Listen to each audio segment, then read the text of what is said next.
Hello students. So continuing with surface chemistry, today we shall be discussing some factors that influence the process of adsorption. Adsorption, as you know, let me take you to the first lecture. Adsorption is basically a surface phenomenon. In that phenomenon, what happens, the gas molecules or the solute molecules, they get accumulated and retained on the surface of a solid substance or a liquid substance, and that process was referred to as adsorption. Today we shall discuss some factors that influence the adsorption. Now, the first factor that influences the adsorption is nature of gas. Now here, nature of gas.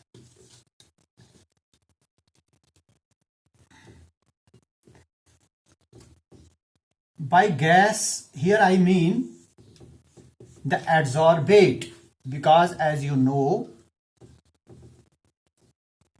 in the process of adsorption, what happened? Your gas molecules, they got accumulated on the surface of a solid substance. This is a solid substance, its surface. So your gas molecules, they got deposited on this solid surface or this liquid surface. This process was known as adsorption. So now, the nature of your adsorbate, that is the nature of your gas, it has certain influence on the adsorption. Now what influence does the gas has on adsorption? Here I would like to recall that we have certain gases which are easily liquefiable gases. Now, what we mean by easily liquefiable gases? These are those gases which easily get liquefied. For example, we have ammonia. Ammonia is a easily liquefiable gas. Similarly, we have chlorine and we have hydrogen chloride. These gases are easily liquefiable gases. These gases, what these gases do? These gases they get easily adsorbed. These gases, easily liquefiable gases, get easily adsorbed on the surface of this adsorbent. On the other hand, we have some other gases which are known as permanent gases. Permanent gases are those which are not easily liquefiable. For example, we have oxygen, we have hydrogen, we have this nitrogen. These are permanent gases. These gases do not adsorb so quickly as your easily liquefiable gases. So the nature of the gas, whether your gas is easily liquefiable or whether your gas is permanent gas. If it is permanent, the adsorption will be not to the larger extent as compared to the easily liquefiable gases. So this is all about nature of gas, nature of the adsorbate, nature of the gas that adsorbs on the surface of the adsorbent. So this was one factor that influences the adsorption process. Then we have another factor, that is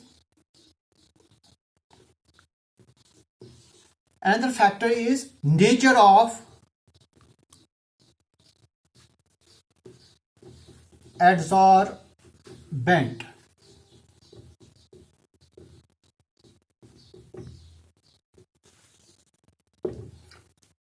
Now, this is an adsorbent, and suppose a gas is adsorbate. Now, the process of adsorption, that depends upon the nature of adsorbent also. Now, what type of nature your adsorbent should have? If your adsorbent has a larger area, the larger surface area, naturally the process of adsorption will be more. So the nature of the adsorbent should be such that its surface area is higher, its surface area is more. So how we can increase the surface area of your adsorbent? For that purpose, we can convert your adsorbent into finely divided form. Finely divided form, that is in crushed form. When we change it into crushed form, what happens? Its surface area increases, it becomes porous, so it can absorb the adsorbent very quickly. So the nature of the adsorbent has an effect on adsorption. And for example, we have these gases, NH3, which I just discussed. These are easily liquefiable gases. These gases,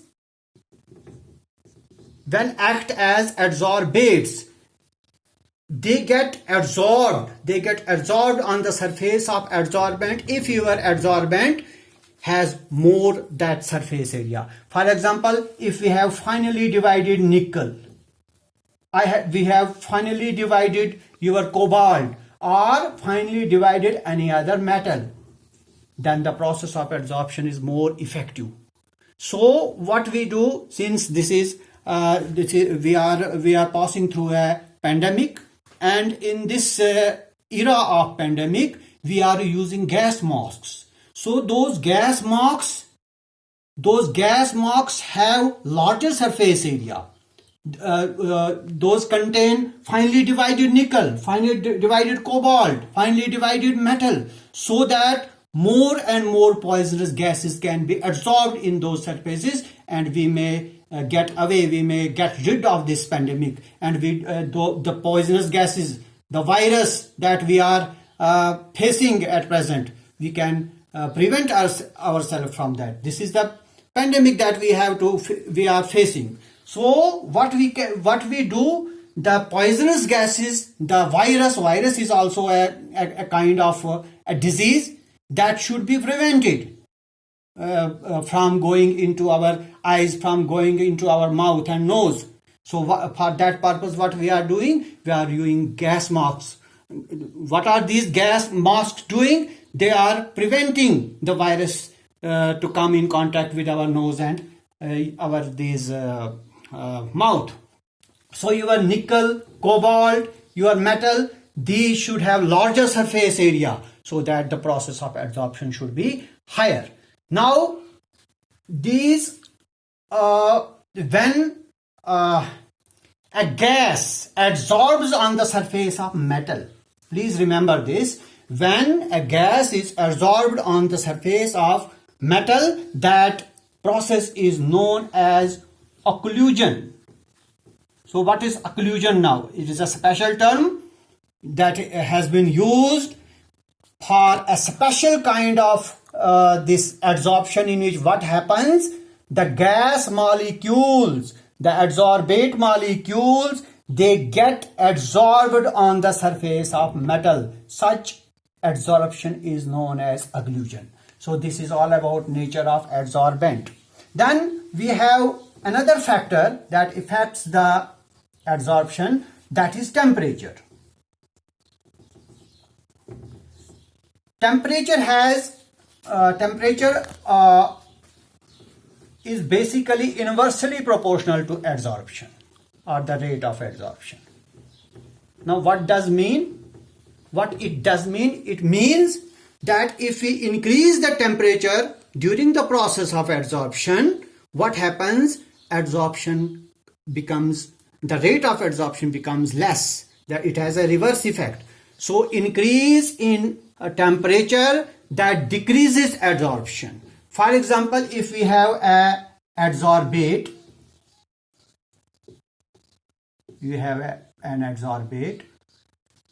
plus adsorbent, that means an adsorbate is being adsorbed on the surface of adsorbent, and suppose if we decrease the temperature, by decreasing I mean suppose condensation. So what will happen on condensation? On condensation, this process will take place quite easily. Which process? Adsorption will take place. But if we go reverse of this, that means here we decrease the temperature, but here I am increasing the temperature, and when I will increase the temperature, evaporation will take place. So on evaporation, you will get back the adsorbate and the adsorbent. So what happens on increase and decrease? On decreasing the temperature, adsorption takes place quite quickly. But when we increase the temperature, adsorption that gets reversed. That is, opposite of adsorption takes place. And what is opposite of adsorption? Opposite of adsorption means desorption. Desorption is opposite of adsorption. So when desorption takes place, when evaporation will take place. And when evaporation will take place, when we decrease the temperature. So your temperature has a reverse effect on adsorption. For example, I can give you an example of temperature. If we have 1 gram of charcoal, it has been observed that 1 gram of charcoal, if this is acting as adsorbent, this is solid.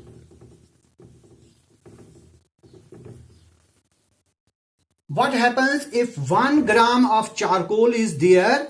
It can absorb 10 cubic centimeter of N2 gas at 0 degrees C. I am discussing the effect of temperature.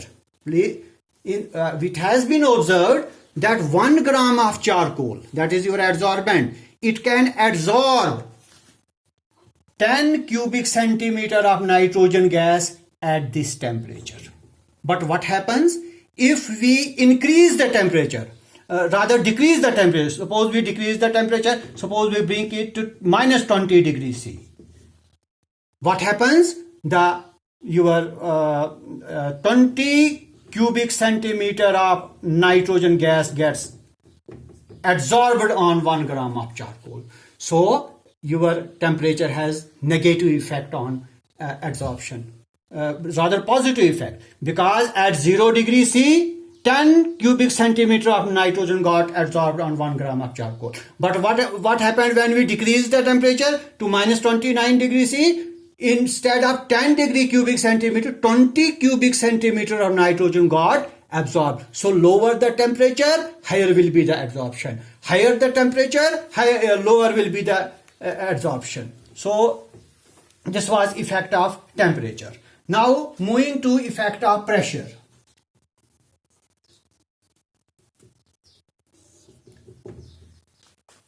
As far as the effect of pressure on adsorption is concerned, adsorption increases with pressure. Adsorption increases with pressure.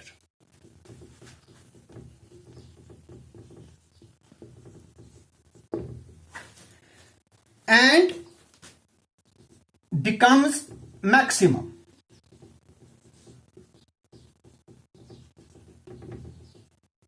at a pressure called saturation pressure. Please remember, saturation pressure is a pressure. PS is saturation pressure. Saturation pressure is a pressure at which what happens? Your adsorption becomes maximum. It becomes maximum. So a pressure at which your adsorption becomes maximum is known as saturation pressure. So this is an effect of pressure. What pressure does to the adsorption? Pressure adsorption increases with pressure, but at a certain pressure, that is at saturation pressure, your adsorption becomes maximum. And finally, one more factor, that is activation of adsorbent.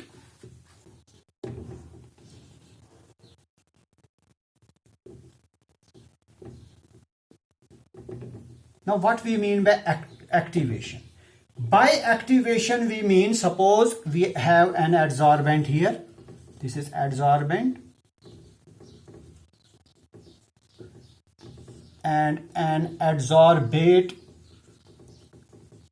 is to be adsorbed here on the surface of the adsorbent. Now we have to make such circumstances, such conditions, so that your adsorbent gets activated. By activation I mean the process of that gives rise to the process of adsorption. We have to make such conditions, such circumstances, so that adsorption, the process of adsorption, the phenomenon of adsorption, that becomes effective. For that purpose, what we are required to do, we are required to activate this adsorbent. Now the problem is how we activate it. We can do it. We have a method for activating the adsorbent. What we do mechanical rubbing of the adsorbent. Mechanical rubbing. This is done by machines, by mechanical methods. What we do mechanical rubbing of this adsorbent. Then what happens? This adsorbent gives this promotes the process of adsorption on mechanical rubbing. Similarly, there is another method of activating the adsorbent by increasing the temperature of this adsorbent. Increasing the temperature. For example, if we increase the temperature of your adsorbent in this range, 623 Kelvin to 1273 Kelvin in vacuum. This is one more method of activating adsorbent. How we activate the adsorbent? We heat. We overheat. We heat it. How? At how much temperature? At 623 to 1273 Kelvins in vacuum. And when we do it, what happens? This adsorbent that gets activated and which promotes the process of adsorption. So these were some factors which affect the process of adsorption. So it is all for today.